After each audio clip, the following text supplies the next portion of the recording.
Интернет менен технологиянын заманында билим алуу үчүн ондогон, балким жүздөгөн мүмкүнчүлүктөр бар. Бул мүмкүнчүлүктү туура пайдаланып, чет жакта акысыз билим алууга жетишкен студенттер да жок эмес. Алардын бири Аймерим Рыспай кызы. Учурда Кытай мамлекетиндеги Шанхай эл аралык университетинин 2-курсунун студенти. Пандемия шартына байланыштуу сабактарды аралыктан окуп жатат. Айырмачылыктар албетте бул Кыргызстанда окуу көбүнчөсү бул предметтер обязательный болуп, бизге берген предметтерди окуйбуз. Ал эми айырмачылыгы бул Кытайда ал жакта дагы бар бул обязательно окуй турган предметтер. И андан сырткары өзүбүз каалаган предметтерди тандап окусак да болот. Бул мага аябай жагат. Полный стипендия аркылуу кеткеним үчүн ал жактан неме окуума жараша бул жатаканам бекер болчу, обучением бекер болчу. Анан айына бул мындай белгилүү суммада стипендия төлөп беришет. Ал стипендия жашоо шартына кенен эле жетет.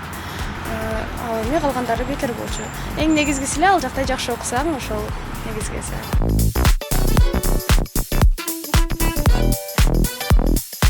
Чет өлкөгө билим алууга жөнөп жаткандардын бири Нурпери Оморова. Ал быйыл Кореянын Чеджу шаарындагы Чеджу Хала университетине бакалаврга билим алууга өткөн. Конкурстун негизинде акысыз окууга тандалып алынган. Тилди мыкты өздөштүрүп, жакшы окуп аракет кылган жаштар үчүн мындай мүмкүнчүлүктөр көп экенин кошумчалады. Мен мектепте окуп жүргөн кезде эле корей тилин окуп баштаганмын. Ошон үчүн корей тилин боюнча менде уровень деп коет. Ошол уровень бар болгон үчүн барып окуп келдим, шанс болуп калганда. Бул жака келгенден кийин GKS деген программа бар. Ал ошол Корея мамлекети, ошол иностранный университетте студенттерге өздөрү төлөп беришет да. Бардыгын стипендия айына $900. Еще барган билетибизден бери алып беришет. Ошол программага тапшырып өтүп калып, эми барганга даярданып жатам. Ал барганымда Тэджон деген шаарга бардым. Ал Сеулга 2 сааттык жолдогу шаар эле. Ал жака барганымда окуп аттым.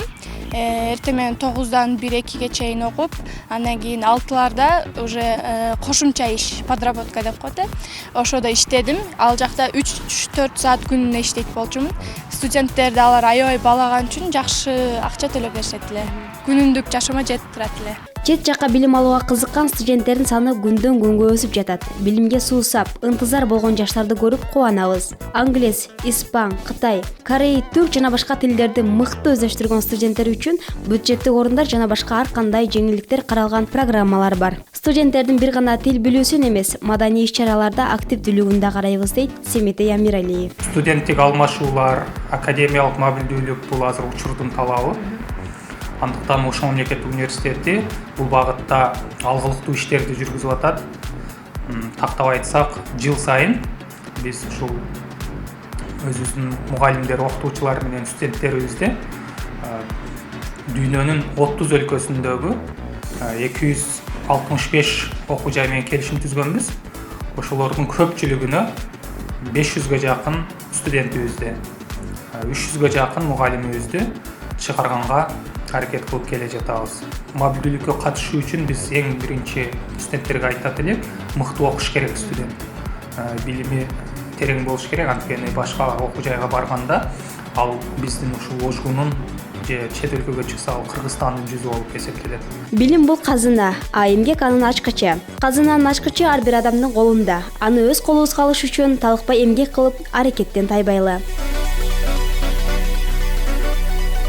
Айдан Амалбек кызы, Ислам Муталипов, Абал Асылбек уулу, Кутмантан көрсөтүүсү.